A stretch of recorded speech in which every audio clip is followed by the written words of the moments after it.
Assalamualaikum warahmatullahi wabarakatuh. Innal hamdalillah wassalatu wassalamu ala Rasulillah wa ala alihi wa sahbihi wa man wala amma ba'd. Pendengar yang budiman, Allah Subhanahu wa taala telah menyediakan rezeki bagi para hambanya. Namun, dalam meraih rezeki ini tentu kita harus berupaya meraihnya dan tentunya dengan cara yang benar. Dan pendengar, jika selama ini kita berpikir bahwa kunci rezeki itu hanya ada dalam pekerjaan, perdagangan, dan sebagainya, maka perlu diketahui bahwa bersedekah atau berinfak termasuk kunci-kunci rezeki. Mungkin timbul pertanyaan dalam diri kita, bukankah dengan berinfak justru harta kita semakin berkurang? Nah pendengar, beberapa ayat dalam Al-Quran dan hadis Rasulullah SAW telah menunjukkan kepada kita bahwa orang yang berinfak di jalan Allah akan diganti oleh Allah Subhanahu wa taala di dunia. Di samping itu, tentunya apa yang disediakan oleh Allah Subhanahu wa taala baginya dari pahala yang besar di akhirat kelak. Allah Subhanahu wa taala berfirman, dan apa saja yang kamu infakkan, Allah akan menggantinya, dan dialah pemberi rizki yang terbaik. Quran Surat Saba ayat 39. Dalam menafsirkan ayat ini, Ibnu Katsir berkata, betapapun sedikit apa yang kamu infakkan dari apa yang diperintahkan Allah kepadamu, dan apa yang diperbolehkannya, niscaya Dia akan menggantinya untukmu di dunia, dan di akhirat engkau akan diberi pahala dan ganjaran. Imam Ar-Razi berkata, ayat ini adalah realisasi atau perwujudan dari sabda Nabi Muhammad SAW. Tidaklah para hamba berada di pagi hari, melainkan pada pagi itu terdapat 2 malaikat yang turun.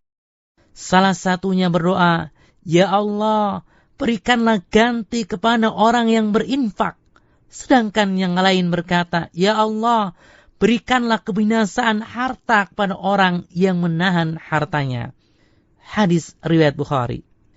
Yang demikian itu karena Allah adalah penguasa, maha tinggi dan maha kaya. Maka jika Dia berkata, nafkahkanlah dan aku yang akan menggantinya, maka itu sama dengan janji yang pasti Ia tepati. Sebagaimana jika Dia berkata, lemparkanlah barangmu ke dalam laut dan aku akan menjaminnya. Maka siapa saja yang berinfak berarti dia telah memenuhi syarat untuk mendapatkan ganti. Sebaliknya, siapa yang tidak berinfak maka hartanya akan lenyap dan tidak berhak mendapatkan ganti. Hartanya akan hilang tanpa diganti. Artinya lenyap begitu saja. Di tangan manusia, harta adalah pinjaman. Jadi seakan-akan barang-barang tersebut adalah pinjaman yang diberikan Allah dari rizkinya agar orang tersebut percaya penuh kepadanya bahwa dia berinfak, Allah pasti akan menggantinya. Tetapi mesti demikian, ternyata ia tidak mau berinfak dan membiarkan hartanya lenyap begitu saja tanpa mendapatkan pahala dan disyukuri. Selain itu, Allah menegaskan janjinya dalam ayat ini kepada orang-orang yang berinfak untuk menggantinya dengan rezeki lain. Dan sungguh janji Allah adalah suatu yang tegas, yakni pasti dan tidak ada keraguan untuk diwujudkannya. Allah berfirman, setan menjanjikan menakut-nakuti kamu dengan kemiskinan dan menyuruh kamu berbuat kejahatan, yakni kikir. Sedang Allah menjanjikan untukmu ampunan daripadanya dan karunia. Dan Allah maha luas karunia-Nya, lagi maha mengetahui. Quran Surat Al-Baqarah ayat 268. Dalam menafsirkan ayat yang mulia ini, Ibnu Abbas radhiyallahu anhu berkata, 2 hal dari Allah dan 2 hal dari setan. Setan menjanjikan menakut-nakuti kamu dengan kemiskinan. Setan itu berkata, jangan kamu infakkan hartamu. Peganglah untukmu sendiri karena kamu membutuhkannya. Dan menyuruh kamu berbuat kejahatan, yakni kikir. Dan 2 hal dari Allah adalah Allah menjanjikan untukmu ampunan daripadanya, yakni atas maksiat yang kamu kerjakan dan karunia berupa rezeki.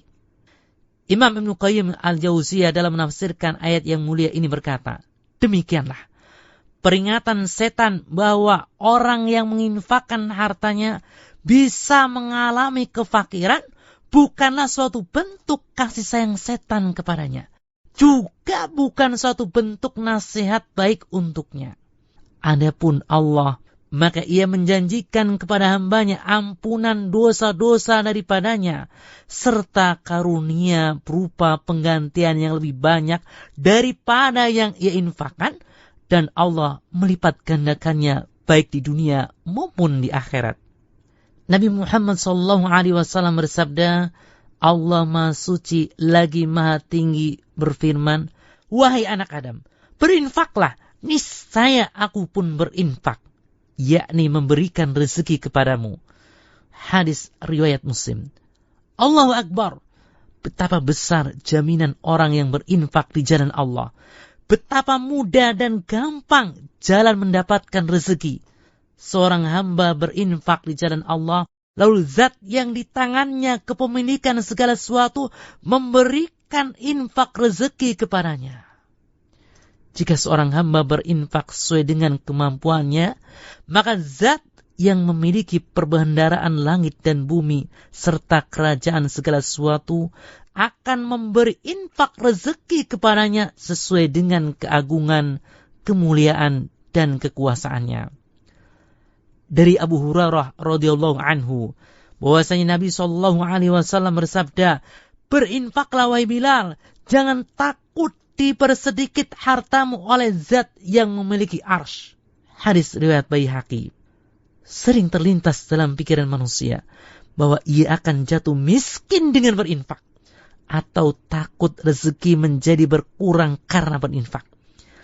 Tidak diragukan lagi bahwa hal ini hanya muncul dari ketidakyakinan kita bahwa Allah Subhanahu wa Ta'ala adalah zat yang maha pemberi rezeki.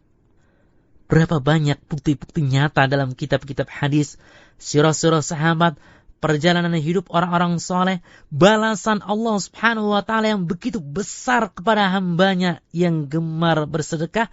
Bahkan kita sering mendengar fadilah dan keutamaan, balasan dan ganti dari Allah Subhanahu wa Ta'ala harta yang disedekahkan atau diinfakkan dengan ikhlas, mukhlis lillahi ta'ala. Hal ini menunjukkan bahwa Allah mengganti rezeki hambanya yang berinfak di jalan Allah Subhanahu wa Ta'ala. Wallahu a'lam. Wassalamualaikum warahmatullahi wabarakatuh.